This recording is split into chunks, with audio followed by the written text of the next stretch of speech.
Hello my dears, നമ്മൾ ഇന്ന് discuss ചെയ്യുന്നത് ഏറ്റവും പ്രധാനപ്പെട്ട ഇംഗ്ലീഷ് മലയാളം റിലേറ്റ് ചെയ്തിട്ടുള്ള ഗ്രാമറും വൊക്കാബുലറി ഓറിയന്റ് ചെയ്തിട്ടുള്ള ക്ലാസ് ആണ്. അപ്പൊ പുതുതായിട്ട് നമ്മളെ കാണുന്നവർക്കാണെങ്കിൽ എൻ്റെ പേര് സിജി ബിജു എന്നിട്ടാണ്. അപ്പം എല്ലാവർക്കും നമ്മുടെ വീഡിയോയിലേക്ക് ഒരിക്കൽ കൂടി സ്വാഗതം. അപ്പം നമ്മൾ ഇന്ന് പ്രധാനമായിട്ടും ഒറ്റപ്പദം എന്ന് പറയുന്ന ടോപ്പിക്ക്, ആഡ്വർബ് റിലേറ്റ് ചെയ്തിട്ടുള്ള ഫ്രീക്വൻസി ടൈപ്പുകൾ ഏതൊക്കെയാണ് എന്നിട്ടുള്ളത് നമ്മൾ പഠിക്കുന്നുണ്ട്. ഇനിയും കൂടാതെ ഒന്ന് രണ്ട് മലയാളം റിലേറ്റ് ചെയ്തിട്ടുള്ള കാര്യങ്ങളും പഠിക്കുന്നുണ്ട്. ഇപ്പൊ ട്രാൻസ്ലേഷൻ എന്ന് പറഞ്ഞത് പരിഭാഷ എന്ന് നമുക്ക് മലയാളത്തിൽ പറയാം. അത് നമുക്ക് ഒന്നുകിൽ അത് മലയാളത്തിന്റെ പോർഷൻ അത് ചോദിക്കാവുന്നതാണ്. അപ്പൊ നോക്കാം, അരോഗൻസ് എന്ന് പറയുന്ന വാക്ക് ട്രാൻസ്ലേഷൻ എന്ന് പറയുന്നത് എന്താണ്? തലക്കനം എന്നാണ്. അരോഗൻസ് എന്ന് പറഞ്ഞ വാക്കിന്റെ ട്രാൻസ്ലേഷൻ അഥവാ പരിഭാഷ എന്താണ്? തലക്കനം എന്നാണ്. ബി വൺസ് ഓൺ എനിമി എന്ന് പറഞ്ഞു കഴിഞ്ഞാൽ എന്താണ്? താൻ കുഴിച്ച കുഴിയിൽ താൻ തന്നെ വീഴുന്നതിന് പറഞ്ഞാണ് ബി വൺസ് ഓൺ എനിമി എന്ന് പറയുന്നത്. ബി വൺസ് ഓൺ എനിമി എന്ന് പറഞ്ഞത് താൻ കുഴിച്ച കുഴിയിൽ താൻ തന്നെ വീഴുന്നതിന് പറയുന്ന പേരാണ്. ബ്രഷ് ഓഫ് എന്ന് പറയുന്നത് എന്താണ്?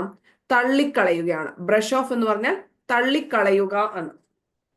To be at cross purposes, അതായത് അന്യോന്യം തെറ്റിദ്ധരിപ്പിക്കുന്നതിന് പറയുന്ന പേരാണ് to be at cross purposes എന്ന് പറയുന്നത്. To be at cross purposes എന്താണ്?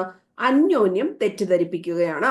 Keep one's head above water, കടക്കണിയിൽ നിന്ന് രക്ഷപ്പെടുന്നതിനാണ് keep one's head above water എന്ന് പറഞ്ഞത്. അപ്പൊ അറോഗൻസ് എന്ന് പറഞ്ഞത് തലക്കനമാണ്. ബി വൺസ് ഓൺ എനിമി എന്ന് പറഞ്ഞാൽ താൻ കുഴിച്ച കുഴിയിൽ താൻ തന്നെ വീഴുക എന്നാണ്. ബ്രഷ് ഓഫ് എന്ന് പറഞ്ഞാൽ തള്ളിക്കളയുക. To be at cross purposes എന്ന് പറഞ്ഞാൽ അന്യോന്യം തെറ്റിദ്ധരിപ്പിക്കുക എന്നാണ്. Keep one's head above water എന്ന് പറഞ്ഞാൽ കടക്കണിയിൽ നിന്ന് രക്ഷപ്പെടുത്തുക. ഇനി വൺ വേർഡ് പറയുമ്പോൾ സഹോദരിയുടെ മകൾ, ഇതെല്ലാം പരീക്ഷയ്ക്കകത്ത് വന്നിട്ടുള്ളതാണ്. ബ്രദർ സഹോദരൻ ഒഴിച്ച് ബാലൻസ് എല്ലാം വന്നിട്ടുള്ളതാണ്. അപ്പൊ സഹോദരിയുടെ മകൾ ഭാഗിനേയ. ഭാഗിനേയ മകനാണെങ്കിൽ എന്ത് പറയും? ഭാഗിനേയൻ. അപ്പൊ ഭാഗിനേയ. മകളുടെ മകളാണെങ്കിൽ ദൗഹിത്രിയാണ്. മകളുടെ മകനാണെങ്കിൽ ദൗഹിത്രൻ. ഇപ്പൊ നമ്മൾ സാധാരണ ഈ ദൗഹിത്രി എന്നൊക്കെ എഴുതുമ്പോ ഇങ്ങനെ മലയാളത്തിൽ എഴുതത്തില്ലേ?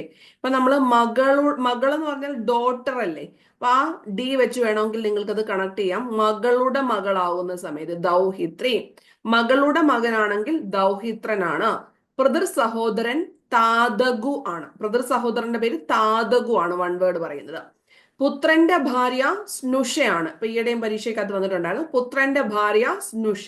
മകളുടെ ഭർത്താവ് ജാമാതാവ്. മകളുടെ ഭർത്താവ് ജാമാതാവ്. ഭാര്യയുടെ പിതാവ് ശ്വശുരൻ ആണ്. ശ്വശുരൻ. സഹോദരിയുടെ മകൾ ഭാഗിനേയ.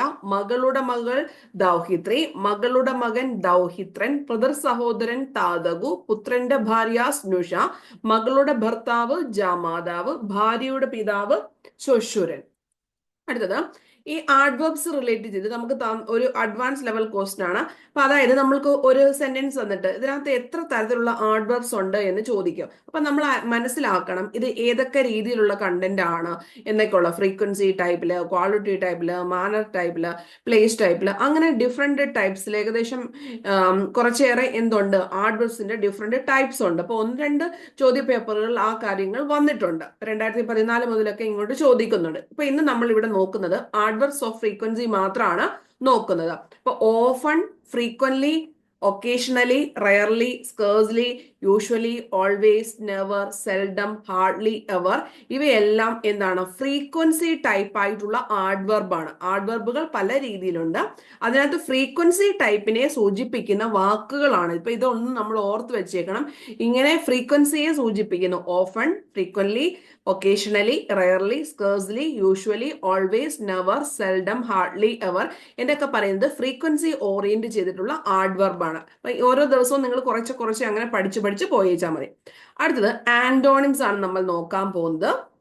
ഇത് അല്ലി എന്ന് പറഞ്ഞിരിക്കുന്ന വാക്കിന്റെ ഓപ്പോസിറ്റ് ആണ് എനിമി എന്ന് പറയുന്നത്. Ally, enemy. Courteous opposite rude ആണ്. Courteous, rude. Ally, enemy. Courteous, rude. Torment ആണെങ്കിൽ അർത്ഥം പീഡനം എന്നിട്ടാണ്. ടോർമെന്റ് പീഡനം എന്നാണ്. ഓപ്പോസിറ്റ് റിലീവ് എന്നിട്ടാണ്. ഇതെല്ലാം പരീക്ഷയ്ക്കകത്ത് വന്നാണ്. കടുകട്ടിയായിട്ടുള്ള വേർഡൊന്നും ഓർത്ത് വെച്ചേക്ക്, അതായത് സ്കിപ്പ് ചെയ്ത് കളയരുത്. കൃത്യമായിട്ട് ആന്റോണിംസും സിനോണിംസും ഒക്കെ ബുക്കിനകത്ത് എഴുതി നിങ്ങൾ സൂക്ഷിച്ച് വേണം കൃത്യമായിട്ട് പഠിച്ചത് റിവൈസ് ചെയ്ത് കഴിഞ്ഞാൽ മാർക്ക് ഈസി ആയിട്ട് നിങ്ങൾക്ക് സ്കോർ ചെയ്യാൻ പറ്റും. പ്രത്യേകിച്ച് ഡിഗ്രി ലെവൽ എക്സാംസ് ഒക്കെ വരുന്ന സമയത്ത് ഇംഗ്ലീഷിന് 20 മാർക്ക് വരുന്നുണ്ട്. ഏറ്റവും കൂടുതൽ നമ്മൾ GK പഠിക്കാനായിരിക്കും എല്ലാവർക്കും താല്പര്യം. എത്ര നമ്മൾ GK പഠിച്ചാലും ഒരു പരിധി കൂടുതൽ നമുക്ക് ഡിഗ്രി ലെവൽ എക്സാംസിന് ഉയരാൻ പറ്റത്തില്ല പ്രിലിംസ് പരീക്ഷയ്ക്കകത്ത്. പ്രിലിംസ് പാസ്സായെങ്കിലല്ല മെയിൻസിനകത്ത് പറ്റത്തുള്ളൂ. അപ്പൊ അതുകൊണ്ട് എന്തുകൊണ്ട് നമ്മൾ നല്ല രീതിയിൽ കൊണ്ടുപോകണം, നോൺ GK പാർട്ടായിട്ടുള്ള ഇംഗ്ലീഷ്, മലയാളം, മാത്സ് തുടങ്ങിയവ നന്നായിട്ട് പഠിച്ചു പോയെങ്കിലാണ് ഡിഗ്രി ലെവൽ പ്രിലിംസിന് കൂടുതൽ നമുക്ക് പ്രിലിംസ് പാസ്സാവാൻ പറ്റുന്നത്. സോ അതിന് നല്ല രീതിയിൽ ഫോക്കസ് കൊടുത്ത് ഡെയിലി 1-2 മണിക്കൂർ കൃത്യമായിട്ട് അതിന് വേണ്ടിയിട്ട് പഠിച്ചിട്ട് വേണം മുന്നോട്ടേക്ക് പോവാൻ വേണ്ടിയിട്ട്. എന്നാലേ നിങ്ങൾക്ക് മാർക്കിന്റെ സ്കോർ ഒരു 60+ ഒക്കെ നിങ്ങൾക്ക് ഒരു റേഞ്ചിലേക്ക് വരാൻ പറ്റത്തുള്ളൂ. ഓക്കെ. അപ്പൊ ഫിക്കിൾ എന്ന് പറയുന്നത് കോൺസ്റ്റന്റ് ആണ്. Fickle constant. ലുഗൂബ്രിയസ് എന്ന് പറഞ്ഞാൽ ദുഃഖം. മീനിങ് ചിയർഫുൾ എന്നിട്ടാണ് ഓപ്പോസിറ്റ് വരുന്നത്. അതും BYQ ആണ്. ലുഗൂബ്രിയസ് ദുഃഖം, ഓപ്പോസിറ്റ് ചിയർഫുൾ. ലുഗൂബ്രിയസിന്റെ ഓപ്പോസിറ്റ് ചിയർഫുൾ ആണ്. പ്രീ പോസ്റ്ററസ് എന്ന് പറഞ്ഞു കഴിഞ്ഞാൽ കപടം എന്നിട്ടാണ് അർത്ഥം വരുന്നത്. റീസണബിൾ ആണ് ഓപ്പോസിറ്റ് വരുന്നത്. അപ്പൊ അല്ലീഡ് ഓപ്പോസിറ്റ് എനിമി എന്നിട്ടാണ്. കോർട്ടിയസ് റൂഡ് എന്നിട്ടാണ്. Torment relieve. Fickle constant. Lugubrious ദുഃഖം. ചിയർഫുൾ. Preposterous reasonable. ഇത്രയുമാണ് നമുക്ക് പറയുന്നത്.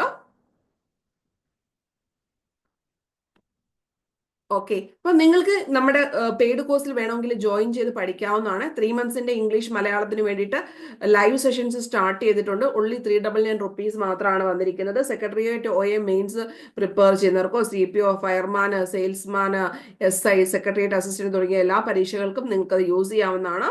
റെക്കോർഡ് സെഷൻസും അതിന്റെ ഈ ലൈവ് സെഷൻസിന്റെ അവൈലബിൾ ആണ്. PDF അവൈലബിൾ ആയിരിക്കും.